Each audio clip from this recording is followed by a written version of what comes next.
Hi, welcome to the next section, using deep learning to classify handwritten digits.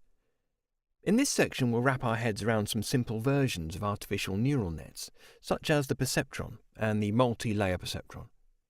Once we've familiarised ourselves with the basics, we'll be ready to implement a more sophisticated deep neural net in order to classify handwritten digits from the popular MNIST database. So, we begin with the first video, understanding and implementing Perceptron. First, let's learn about neurons. A neuron receives input from other neurons through connections on its dendritic tree, which are integrated to produce an output at the cell body, or soma.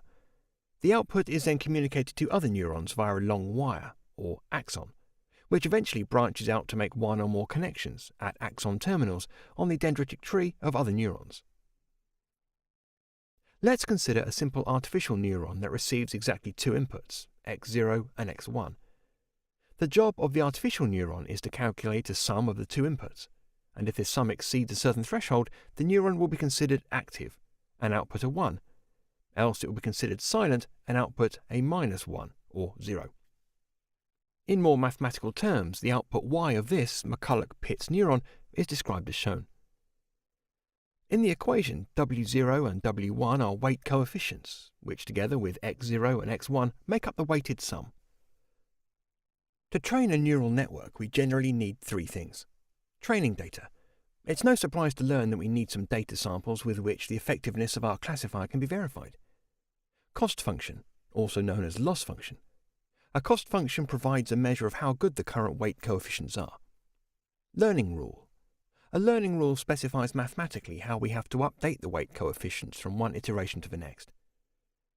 Frank Rosenblatt invented an algorithm that would automatically learn the optimal weight coefficients, W0 and W1, needed to perform an accurate binary classification, the Perceptron learning rule.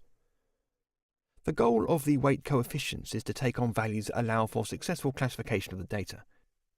Since we initialize the weights either to 0 or small random numbers, chances that we get 100% accuracy from the outset are incredibly low. We therefore need to make small changes to the weights such that our classification accuracy improves. In the two-input case, this means that we have to update W0 by some small change, delta W0, and W1 by some small change, delta W1.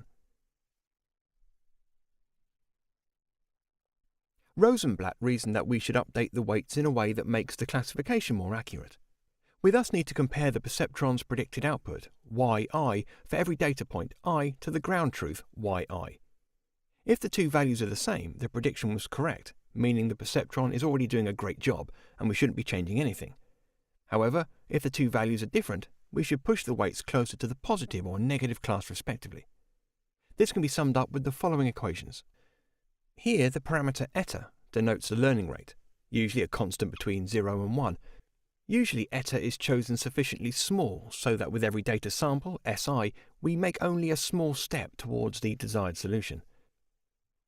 To make the Perceptron algorithm look more like an artificial neuron, we can illustrate it as follows.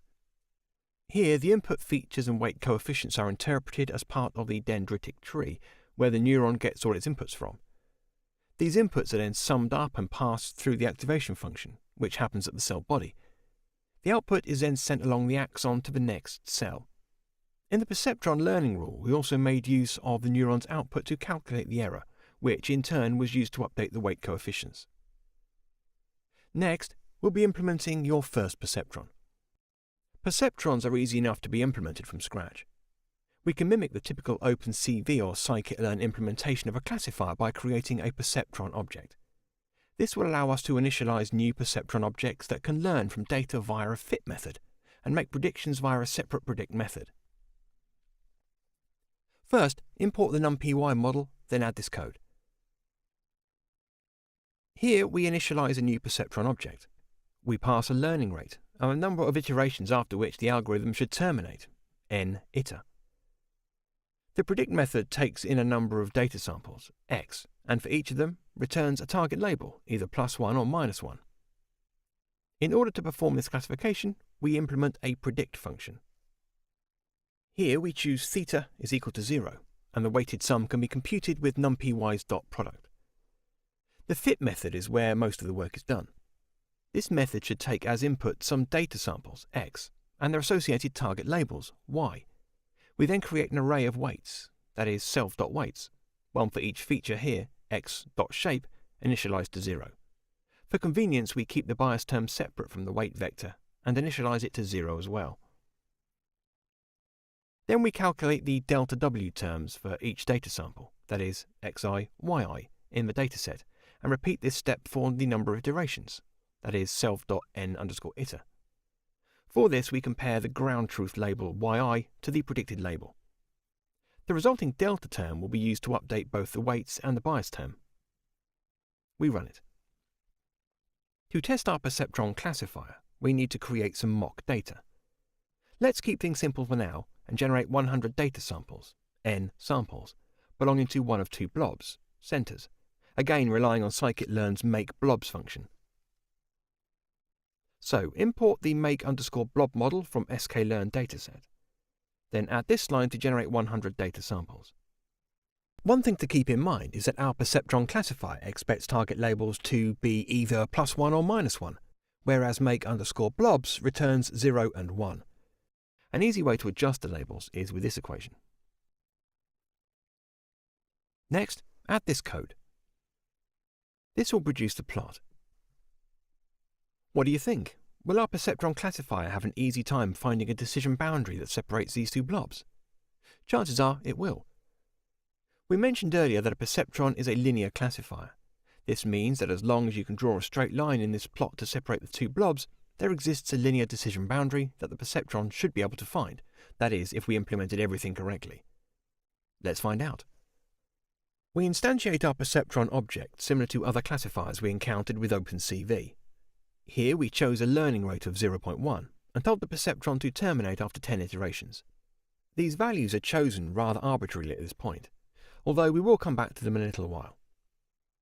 Once the Perceptron is set up, we can call the fit method to optimize the weight coefficients.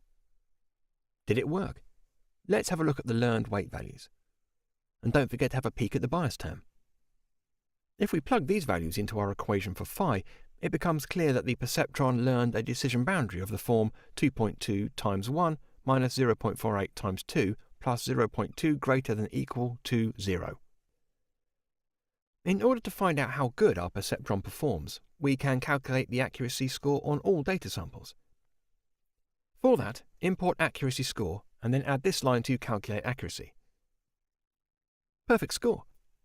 Let's have a look at the decision landscape by bringing back our plot decision boundary. Next, we plot the decision landscape by passing the Perceptron object P and data X and the corresponding target labels Y. This will produce the plot. Of course, this problem was rather simple, even for a simple linear classifier. Even more so, you might have noticed that we didn't split the data into training and test sets. If we had data that wasn't linearly separable, the story might have been a little different. Since the Perceptron is a linear classifier, you can imagine that it would have had trouble trying to classify data that's not linearly separable. We can test this by increasing the spread, cluster STD, of the two blobs in our toy dataset so that the blobs start overlapping. We next plot the dataset again using matplotlib's scatter function. From the plot, it's evident that this data is no longer linearly separable because there is no straight line that perfectly separates the two blobs. So what would happen if we applied the Perceptron classifier to this dataset? We can find an answer to this question by repeating the previous steps. Then we find an accuracy score. We get accuracy of 81%. In order to find out which data points were misclassified, we can again visualize the decision landscape using our helper function. The plot makes the limitations of the Perceptron classifier evident. Being a linear classifier, it tried to separate the data using a straight line but ultimately failed. Fortunately, there are ways to make the Perceptron more powerful and ultimately create non-linear decision boundaries.